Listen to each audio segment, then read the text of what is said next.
بسم اللہ الرحمن الرحیم۔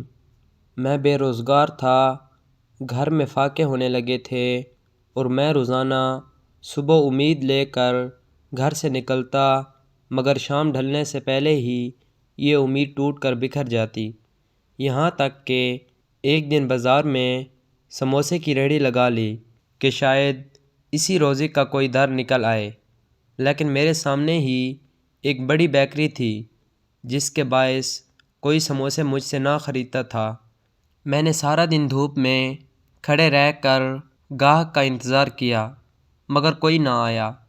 پیٹ میں بھوک سے مروڑ اٹھ رہے تھے، جیب میں 1 روپیہ تک نہ تھا، گھر میں بچے بھوکے بیٹھے تھے، بیوی کی آنکھوں میں مایوسی کی نمی تھی، ہر گزرتی ہوئی گھڑی میری ہمت چھین رہی تھی۔ ایسے میں اچانک ہی اذان کی آواز گونجی تو میرے دل میں انجانی سی ٹھنڈک اتر گئی۔ میں نے ہاتھ روک کر آسمان کی طرف دیکھا اور بڑے درد کے ساتھ کہہ دیا کہ یا اللہ، اگر تو چاہے تو کوئی معجزہ کر دے، ہم بھوکے ہیں، ہمارے گھر والے بھوکے ہیں، ہمارے قدم لڑکھڑا رہے ہیں، ہم نے امید کا دامن نہیں چھوڑا، مگر طاقت اب باقی نہیں رہی۔ میں نے یہ الفاظ بے بسی میں کہے، مگر دل میں ایمان کا ایک چراغ ابھی بھی جل رہا تھا۔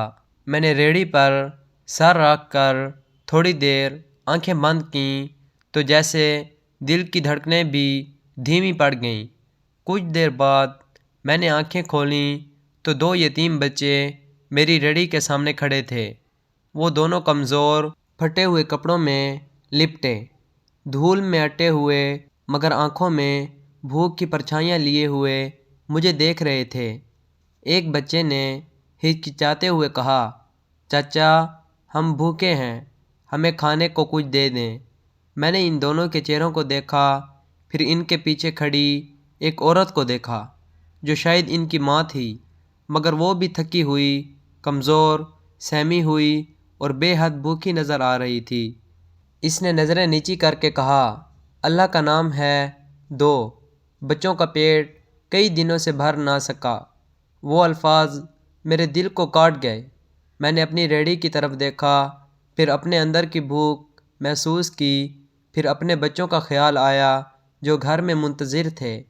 ان کی بھوک بھی اللہ ہی کو معلوم تھی، مگر میری ریہڑی پر پڑے ہوئے سموسے میری آخری امید تھے۔ اگر یہ بک جاتے تو گھر میں کچھ لے کر جا سکتا تھا، لیکن سامنے کھڑے یہ یتیم بچے بھی تو اللہ ہی کی مخلوق تھے۔ میں نے سوچا کہ اگر آج میں نے ان بچوں کو کچھ نہ دیا تو میرا دل زندگی بھر ملامت کرتا رہے گا۔ اسی سوچ کے ساتھ میں نے ریہڑی کی ٹرے آگے کی اور کہا، لے جاؤ بیٹا، جتنا چاہو کھا لو۔ بچوں نے حیرانی سے میری طرف دیکھا، جیسے انہیں یقین نہ آیا ہو۔ میں نے مسکرا کر کہا، اللہ دیکھ رہا ہے، جاؤ کھاؤ۔ دونوں گندے ہاتھوں سے سموسے اٹھا کر جلدی جلدی کھانے لگے۔ ان کے چہروں پر خوشی کا وہ رنگ ابھرا جو شاید دنیا کی کسی دولت سے بھی نہ آ سکتا تھا۔ پھر میں نے ان کی ماں کی طرف دیکھا اور اس کے ہاتھ میں بھی کچھ سموسے رکھ دیے۔ ان کی آنکھوں سے بے اختیار آنسو بہہ نکلے۔ وہ بار بار اللہ کا شکر ادا کرتی رہی اور میں بس اتنا کہتا گیا کہ بہن، اللہ سب دیکھتا ہے۔ وہ تینوں پیٹ بھر کر کھا رہے تھے اور شاید پہلی بار کئی دنوں بعد سیر ہوئے تھے۔ میں نے ان کو جاتے دیکھا تو دل میں ایک عجیب سی روشنی اتر گئی، مگر فوراً ہی ذہن میں خیال آیا کہ اب گھر کیا لے کر جاؤں گا؟ گھر کے بچے بھی بھوکے ہیں، بیوی انتظار کر رہی ہوگی۔ میرا دل زور زور سے دھڑکنے لگا۔ میں نے اپنی ریہڑی خالی دیکھی اور واپس گھر جانے کے لیے قدم بڑھایا، مگر قدم جیسے رکتے جاتے تھے۔ ہر قدم پر دل کہتا تھا کہ خالی ہاتھ گھر نہ جانا، لیکن ہاتھ تو خالی تھے۔ میں نے آسمان کی جانب دیکھ کر آہ بھری اور چل پڑا۔ جیسے ہی پہلا قدم اٹھایا، یکدم میرے قدم زمین سے یوں جڑ گئے جیسے کسی نے انہیں مضبوطی سے تھام لیا ہو۔ اتنے میں پیچھے سے کسی نے زور سے میرا نام پکارا۔ میں چونک کر پلٹا تو دیکھا کہ ایک شخص دوڑتا ہوا میری طرف آ رہا ہے۔ اس کے ہاتھ میں بٹوا تھا اور وہ کہہ رہا تھا، بھائی صاحب آپ کے سموسے کہاں ہیں؟ میں نے لوگ کہتے سنے کہ آپ کے سموسے بہت اچھے ہیں، مجھے 1 منٹ کے اندر بڑی مقدار میں چاہیے، جلدی سے ریڑھی دکھائیں۔ میں حیران رہ گیا، ریڑھی خالی تھی۔ میں نے گھبرا کر کہا، بھائی سموسے تو ختم ہو گئے۔ اس نے فوراً کہا، کوئی بات نہیں، آپ میرے ساتھ چلیں، میری بیٹی کی سالگرہ ہے، مجھے گھر لے جا کر ابھی سموسے بنوا دیں، جتنے پیسے مانگیں گے دوں گا۔ میں ابھی جواب سوچ ہی رہا تھا کہ اچانک میرے قدموں کے نیچے زمین ہلکی سی کھلی اور وہاں سے ایک چھوٹا سا کپڑا بنا تھیلا باہر نکلا جس میں کچھ رقم رکھی ہوئی تھی۔ میں نے اسے اٹھایا تو اندر ہزاروں روپے تھے۔ میں حیرت سے کانپ گیا اور فوراً سجدے میں گر پڑا۔ میری زبان پر یہی تھا کہ یا اللہ، تو کیسے کیسے راستے بنا دیتا ہے۔ میں نے وہ تھیلا سنبھالا، ریڑھی اٹھائی اور پورے یقین کے ساتھ گھر کی طرف چل پڑا۔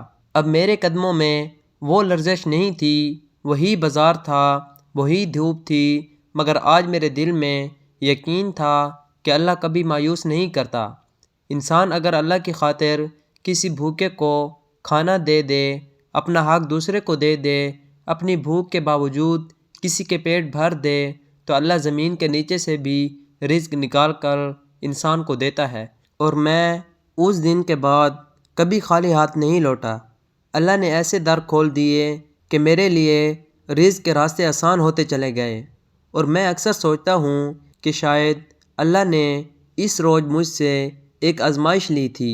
وہ یتیم بچے میرے لیے ایک امتحان تھے، اور جب میں نے وہ امتحان اللہ کے بھروسے پر پورا کیا تو اللہ نے میرے لیے وہ رزق لکھ دیا جو میں نے کبھی سوچا بھی نہ تھا۔